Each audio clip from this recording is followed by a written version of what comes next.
প্রিয় উপস্থিতি, আপনারা একটি বিষয় উপলব্ধি করবেন, যেটি হচ্ছে আমরা এ দেশের নাগরিক, জন্মসূত্রে নাগরিক। আমাদের নাগরিক অধিকার সবার সমান হওয়া উচিত। কিন্তু দেখেন, বিগত 17 বছর খুনি হাসিনা, বাংলার মানুষ কিন্তু শেখ হাসিনা আর বলে না, খুনি হাসিনা বলে, এবং মাফিয়া হাসিনা বলে। এই হাসিনা 17 বছর বাংলাদেশের ভিতরে একটি শ্রেণী বৈষম্য তৈরি করেছে। দলীয়করণের মাধ্যমে বাংলাদেশকে একটি শ্রেণীকে এত বেশি মর্যাদা, এত বেশি সুযোগ সুবিধা দেওয়া হয়েছে দলীয়করণের মাধ্যমে, সেই সংখ্যাটা কিন্তু খুব কম ছিল।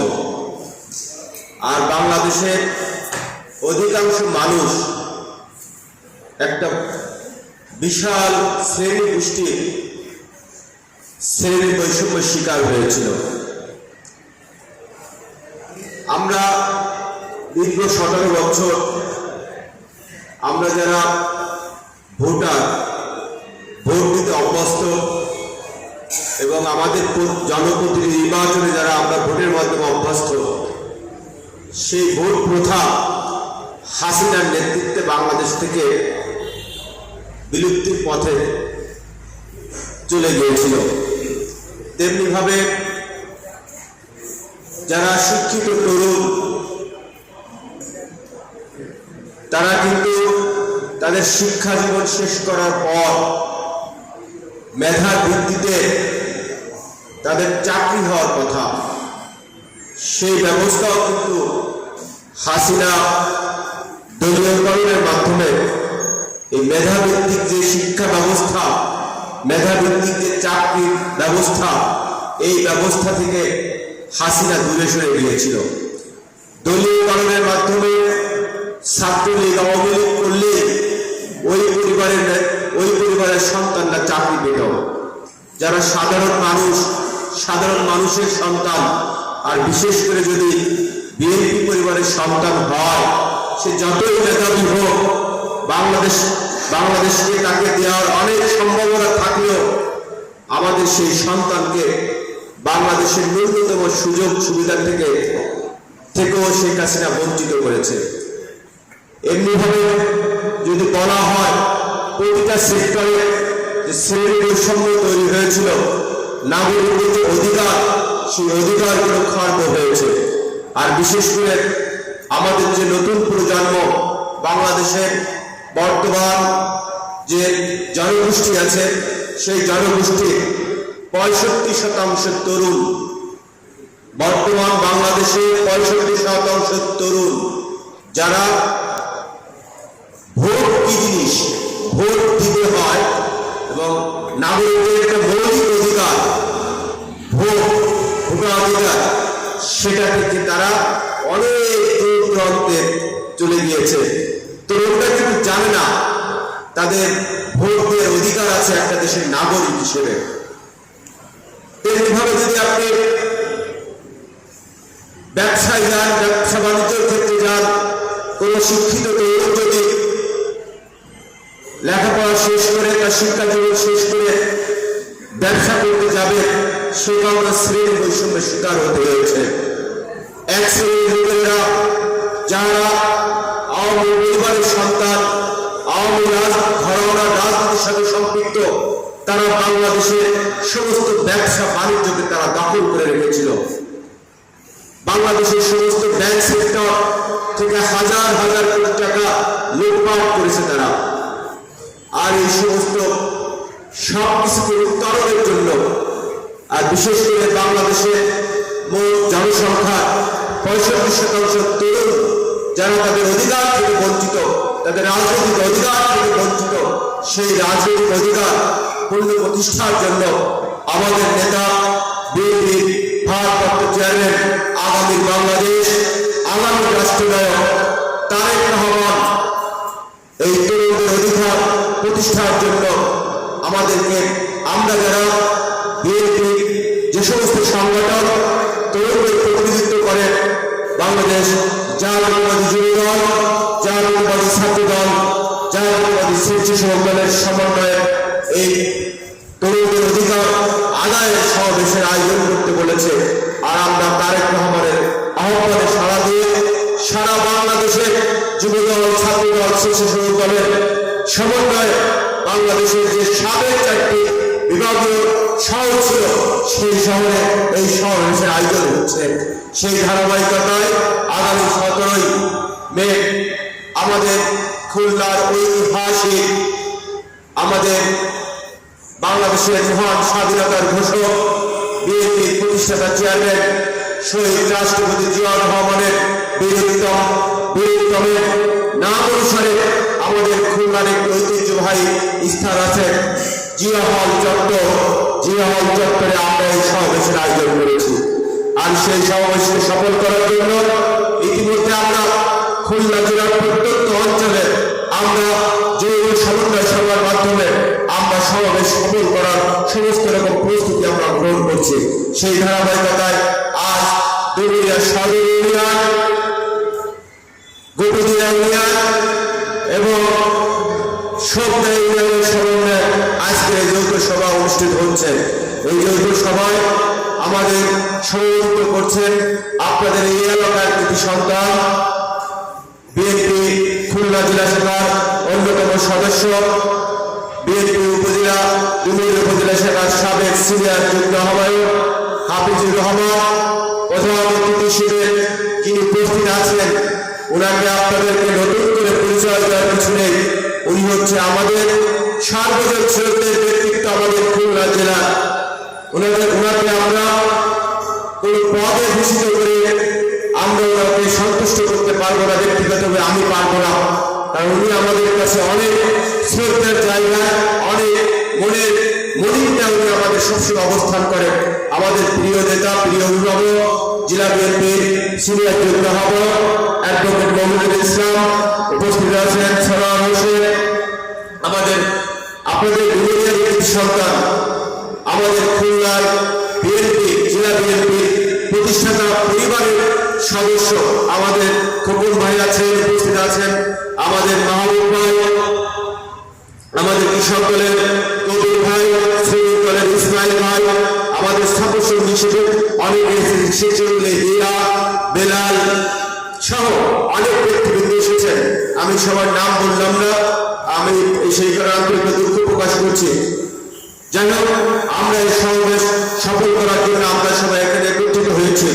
আমরা ইতিপূর্বে আমরা ডুমুরিয়ার প্রত্যন্ত অঞ্চলে যে সমাবেশগুলো করেছি, আপনারা যেভাবে এই সমাবেশ সফল করার জন্য প্রতিশ্রুতিবদ্ধ হয়েছে, আমরা আশা করি আপনারা আপনাদের প্রতিশ্রুতি আপনারা রক্ষা করবেন। কারণ ডুমুরিয়া হচ্ছে বিএনপির ঘাঁটি, বিএনপির উর্বর ভূমি। আপনাদের স্বতঃস্ফূর্ত অংশগ্রহণে বিগত 17 বছর আমরা যে আন্দোলন সংগ্রামগুলো করেছি, সেই আন্দোলন সংগ্রামগুলো আপনারা আমাদের সহযোদ্ধা হিসেবে আপনারা রাজপথে ছিলেন। কাজে এখনো আপনাদের স্বতঃস্ফূর্ত অংশগ্রহণে আগামী 17 তারিখে তরুণদের অধিকার আদায়ের যে সমাবেশ হবে, সেই সমাবেশ সফল হবে বলে আমরা বিশ্বাস করি। প্রিয় উপস্থিতি, আমি বক্তব্য দীর্ঘায়িত করব না, প্রধানমন্ত্রী বক্তব্য দেবেন।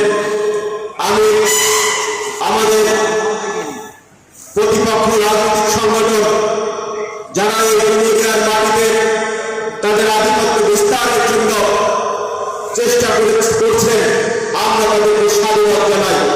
কিন্তু আমাদের প্রতিপক্ষ সংগঠনের যেহেতু এখানে জাতীয় পর্যায়ের নেতা আমাদের প্রতিপক্ষ সংগঠনের জাতীয় নেতা এই অঞ্চলে রাজনীতি করেন বিধায় আমাদের কিছু কথা না বললে হয় না।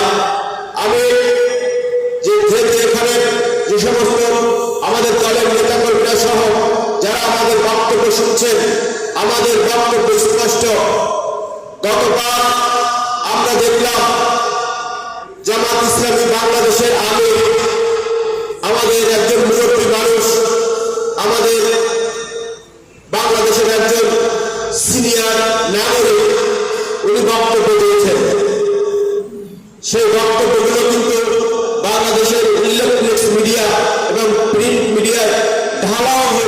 হয়েছে।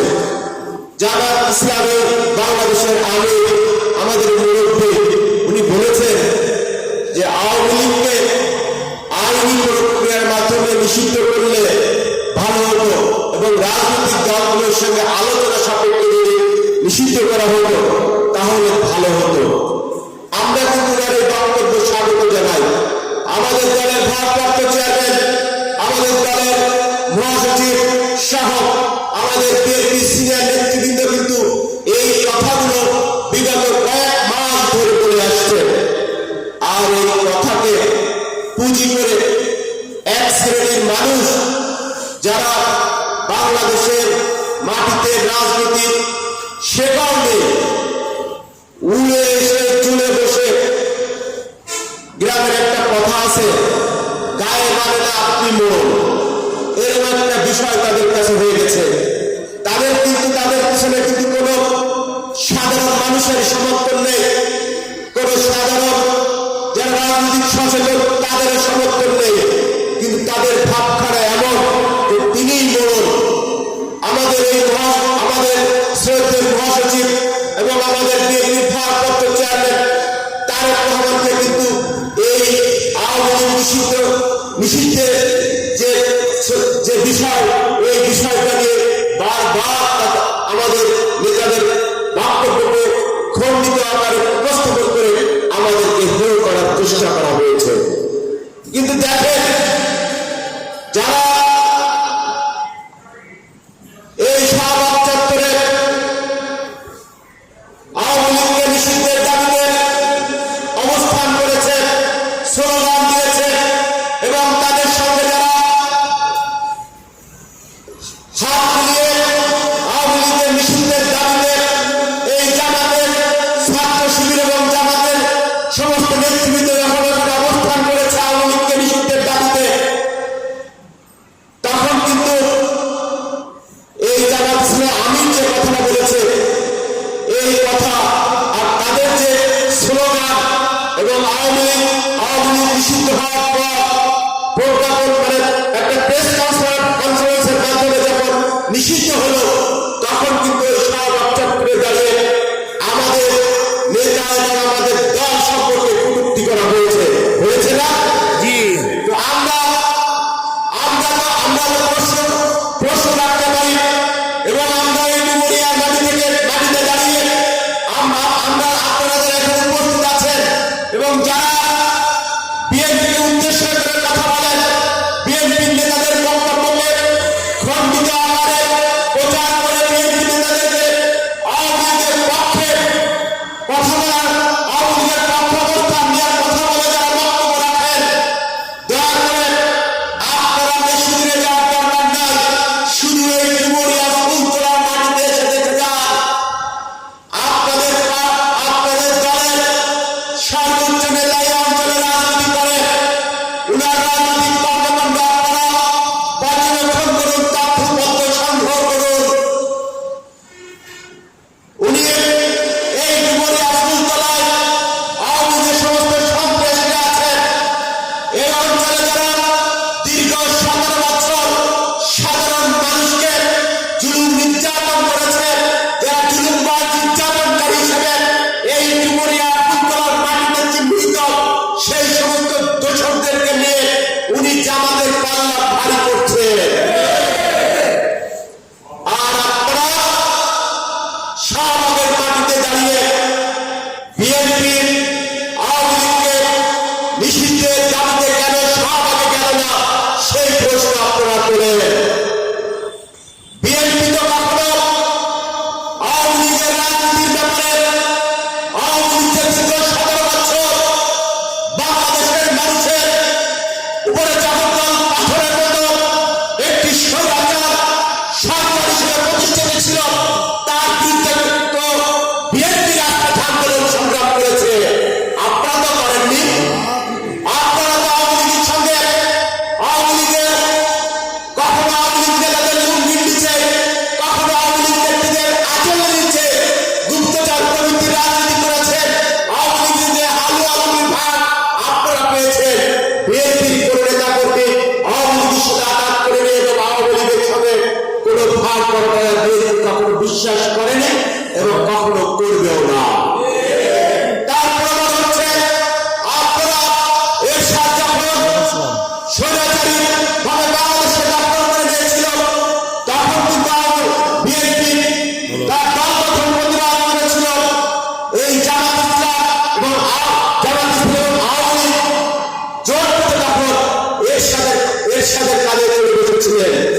1993 সালেও আওয়ামী লীগের সাথে এই জামাত ইসলামী জোটগতভাবে আন্দোলন সংগ্রাম করেছে।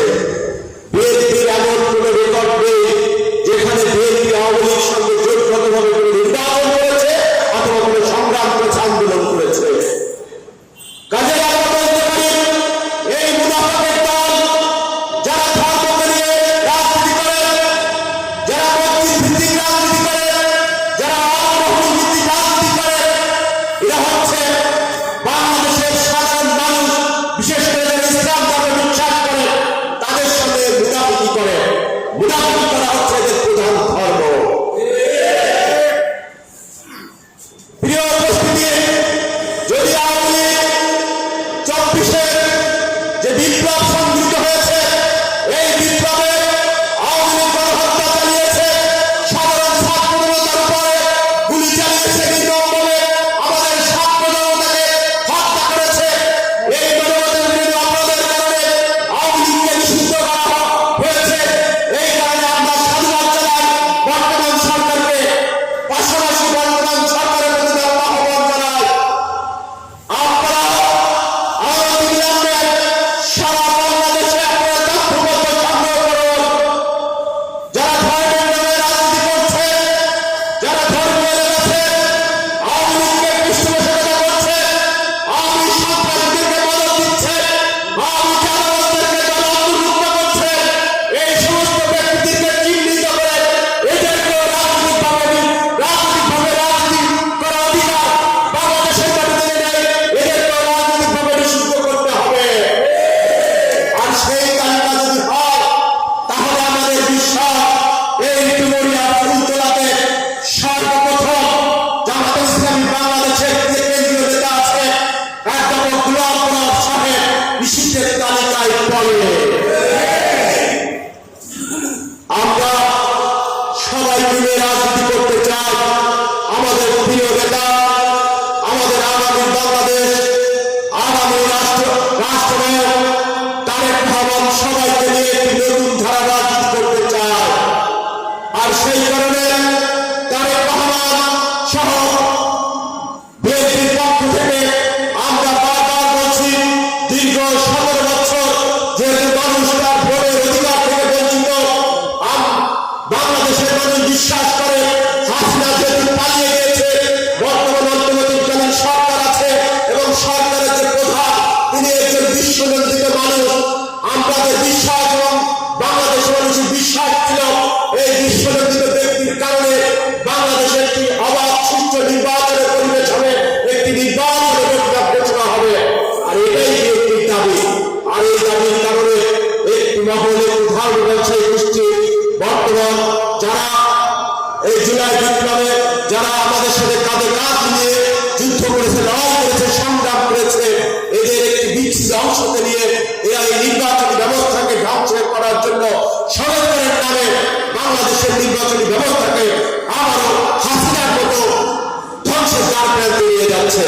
আর বিএনপি নির্বাচনী ব্যবস্থার পক্ষে কথা বলছে।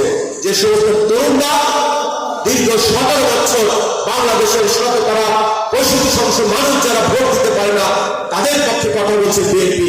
এটাই কি বিএনপির অপরাধ? আমরা বলতে চাই, আমরা বাংলাদেশের মানুষের ভোটের অধিকারের জন্য যুদ্ধ করেছি 17 বছর, বাংলাদেশের মানুষের গণতন্ত্রের জন্য লড়াই করেছি 17 বছর, আবার লড়াই সংগ্রাম করতে আমরা প্রস্তুত আছি। আর সেই প্রস্তুতি হচ্ছে আগামী 17 মে তারুণ্যের যে অধিকার, রাজনৈতিক অধিকার আদায়ের সমাবেশ। এই সমাবেশে আমরা পরীক্ষায় উত্তীর্ণ হয়ে আমরা তারেক রহমানকে মেসেজ দিতে চাই, আমরা বাংলাদেশের মানুষের ভোটের অধিকার, বাংলাদেশের মানুষের গণতান্ত্রিক অধিকার, বাংলাদেশের মানুষের মৌলিক অধিকারের জন্য খুলনা তরুণ সমাজ প্রস্তুত আছে। আপনি